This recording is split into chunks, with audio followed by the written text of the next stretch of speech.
hello, and welcome to What We Talking About with Jamie Jakes. I am him, and today we are here to go over what we just saw in episode 1 of Hard Knocks AFC North.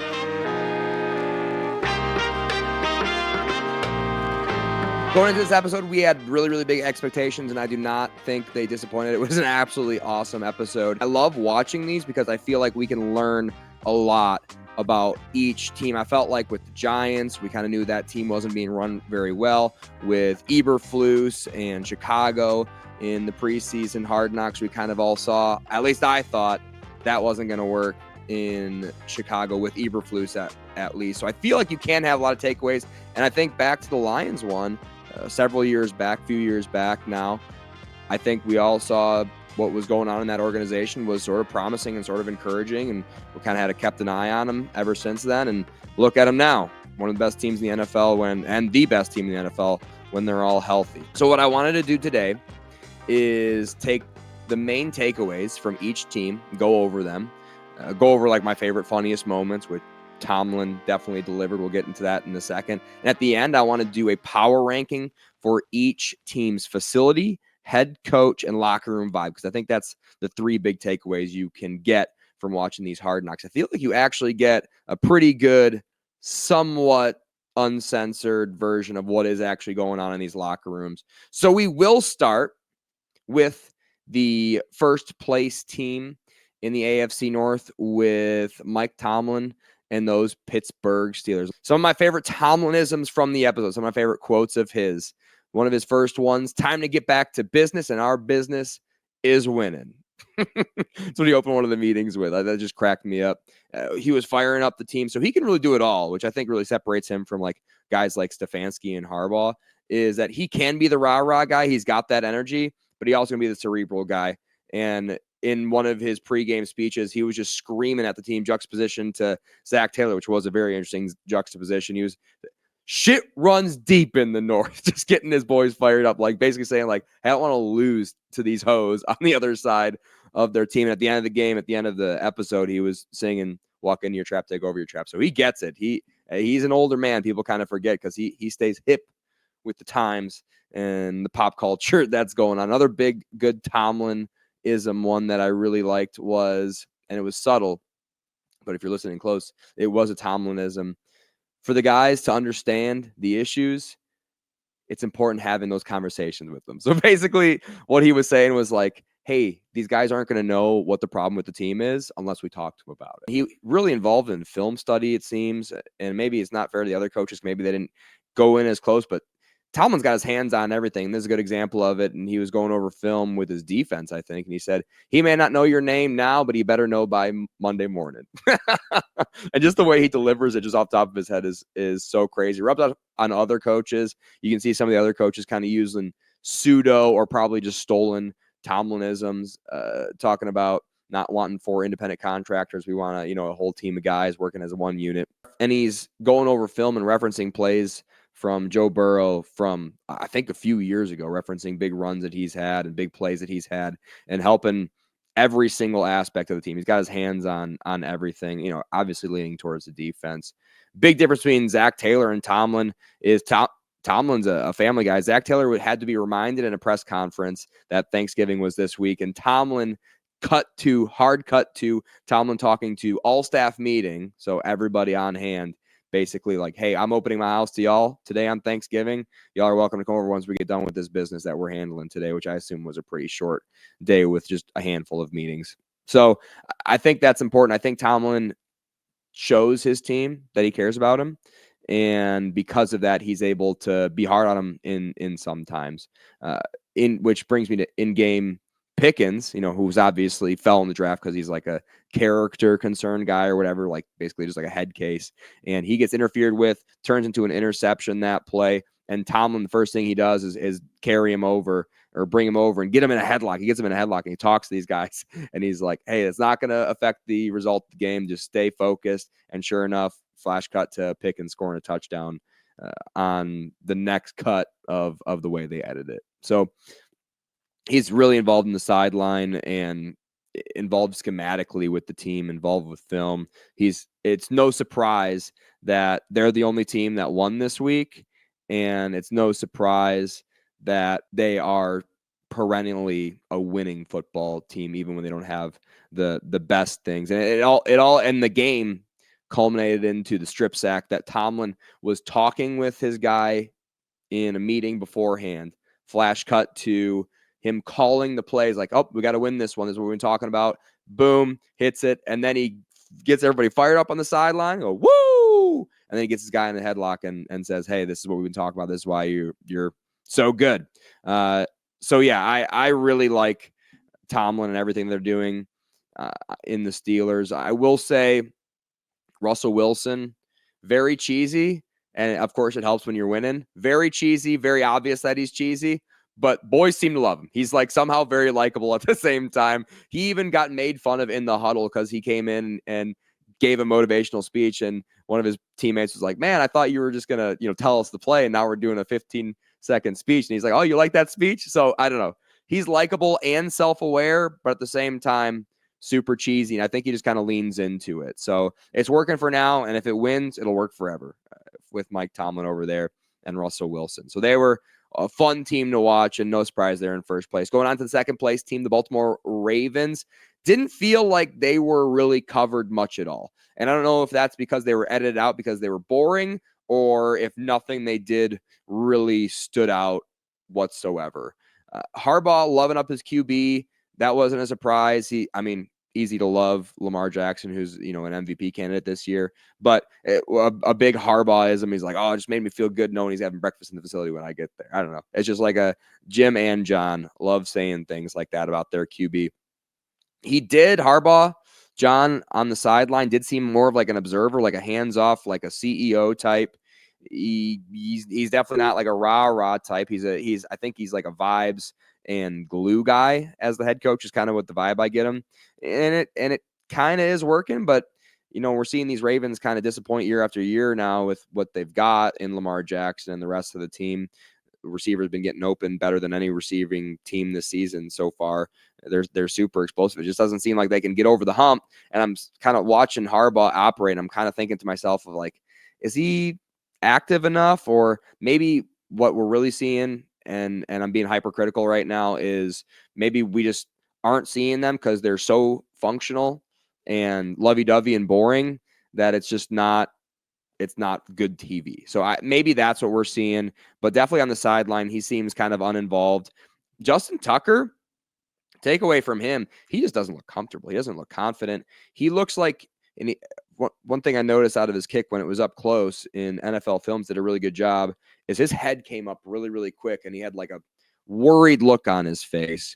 And how I remember him kicking, and I'll go back a few years and look at some of his kicks, but I remember him like keeping his chin down, focusing on his follow through, and everything was the exact same and super smooth every time. And I feel like maybe he's suffering with focusing on the external result instead of his internal mechanics is kind of how I'm reading it. So not washed, definitely got the yips though.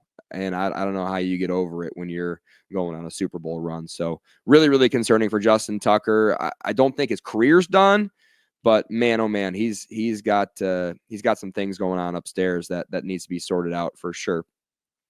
There's a lot of love on the sideline. The one thing that exemplified that was the special teams coach out offering John his coat because he's like, I don't need this guy getting a cold. I'm sure he was thinking to himself. That's what it felt like. But yeah, other than that, kind of boring and uneventful. Not to say that's even a bad thing. The only disappointment I kind of did have was Harbaugh not being quite as energetic as I was hoping for. Getting a little bit up there in age. Bengals, the third place team. Zach Taylor seemed like a mess. I'll say that. He doesn't feel like he's a good speaker, like a good motivator. It was a big juxtaposition from him pumping up his team going to Tomlin pumping up his team.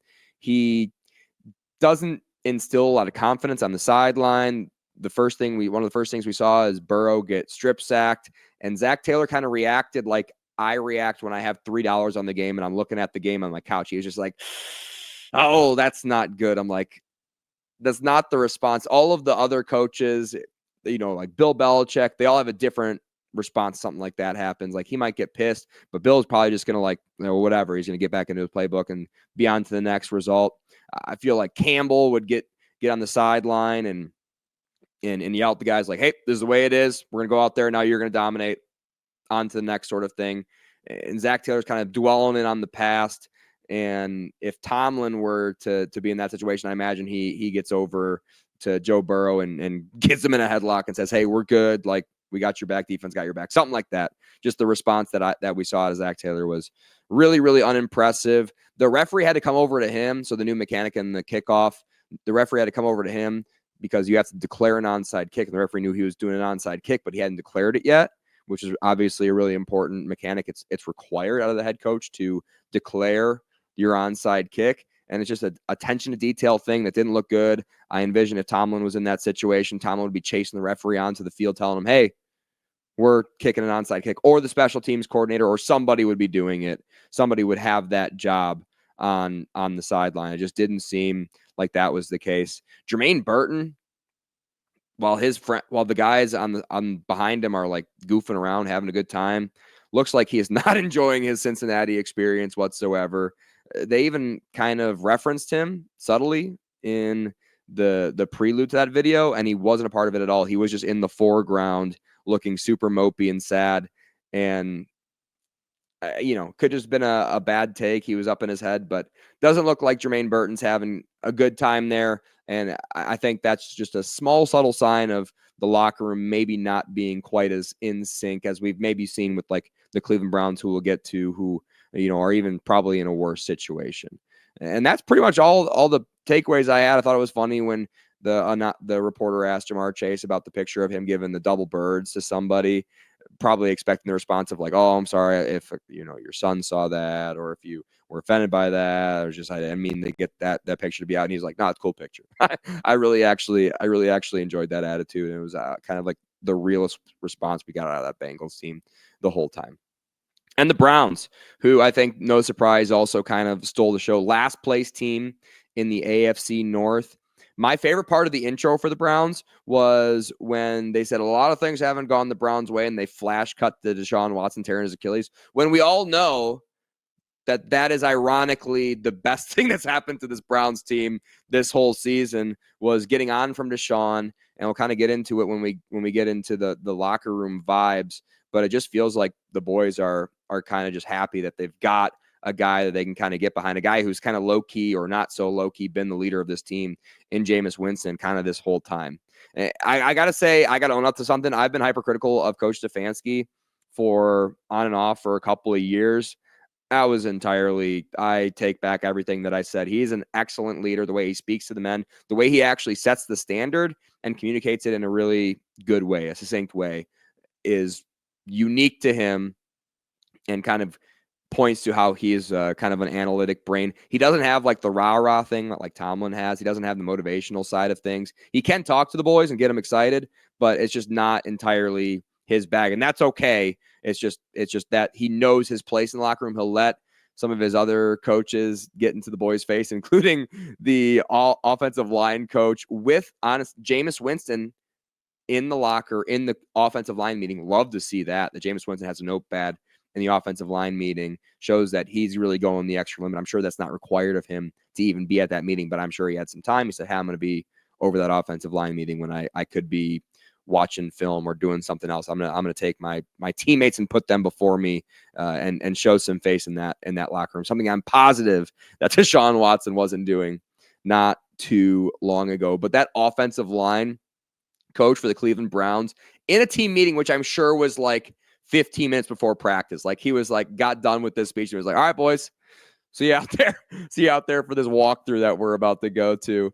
But he was just screaming at the guys in just a regular team meeting. And I think his best line of it, he said, if 99's in the A gap, fuck him up.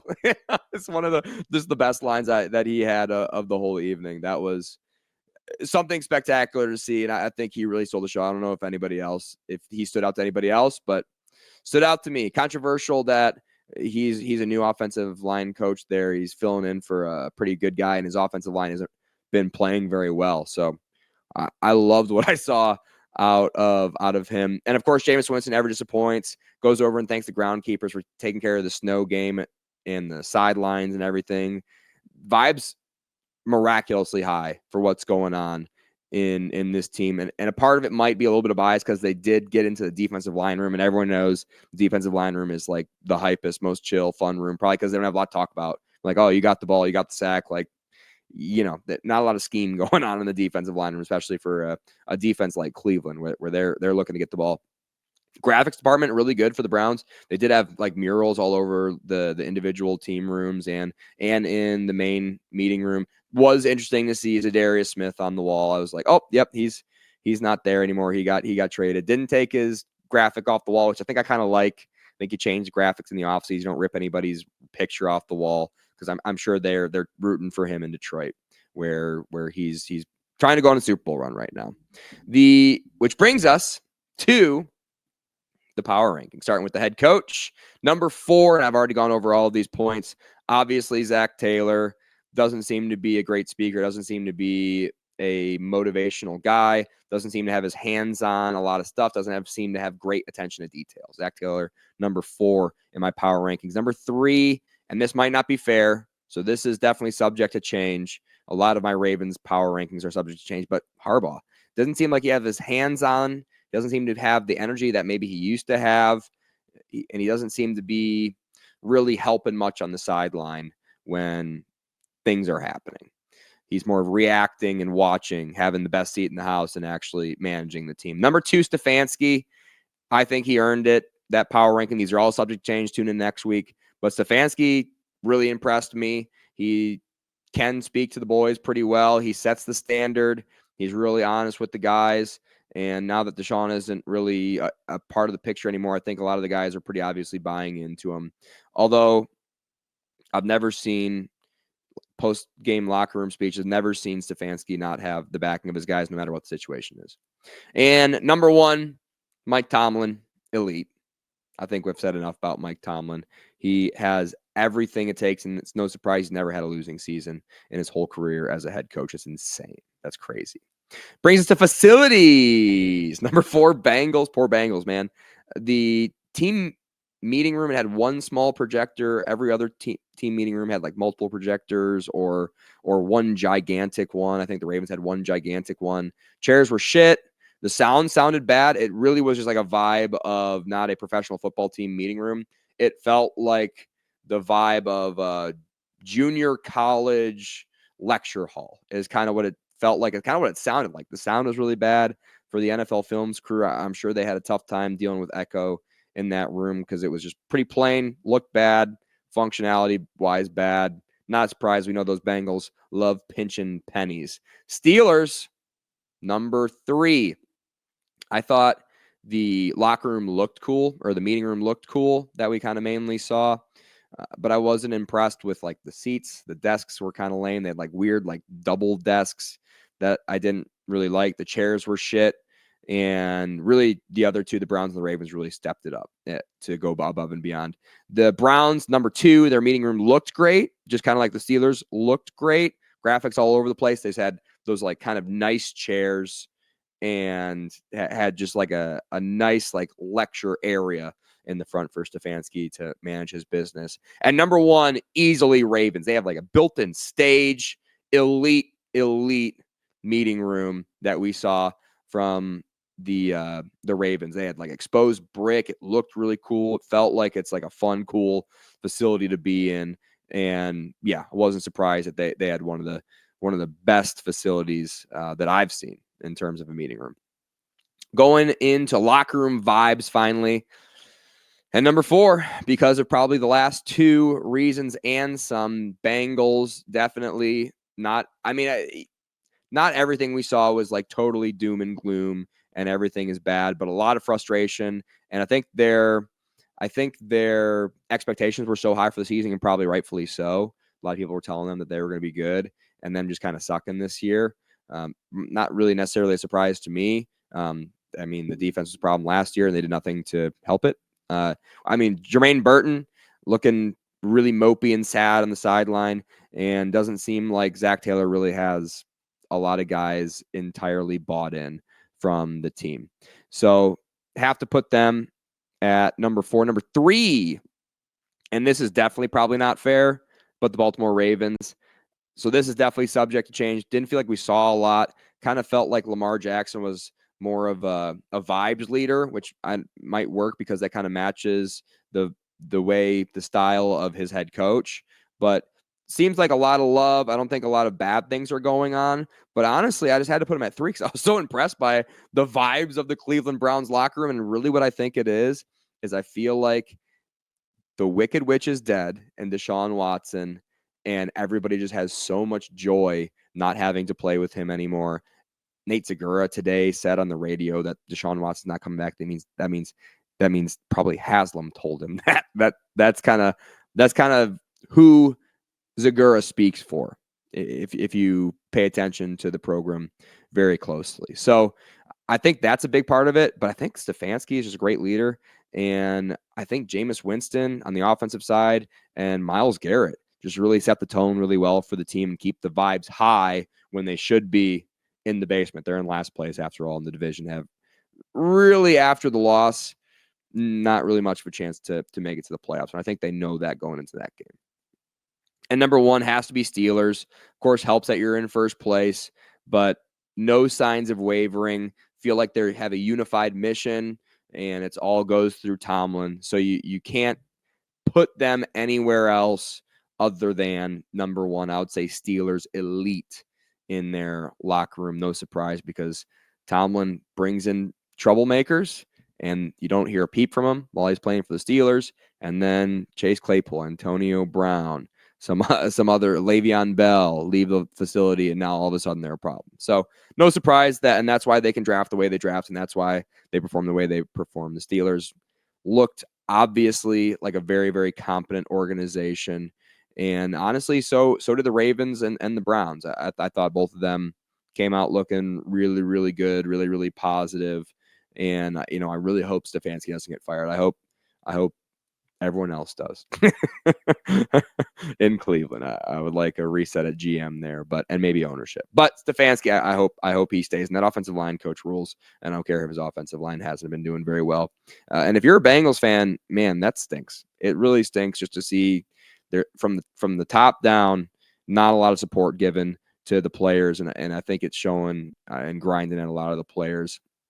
And maybe just if I had to nitpick, just a little bit of weakness at the leadership position, not strong, not unified from the leadership position from the Ravens, more of a lackluster, hands-off, laissez-faire type of leadership, which might work for that team, but it's not really working this year with how your expectations were and how the team's been playing. They just haven't been winning games, and it's a really confusing. For on paper, they're one of the best teams in the NFL. Thank you for watching. Tune in for our gambling podcast. I am the reigning, defending 2023. I've already, it's a lock. I've won. I beat James in our week-to-week matchup.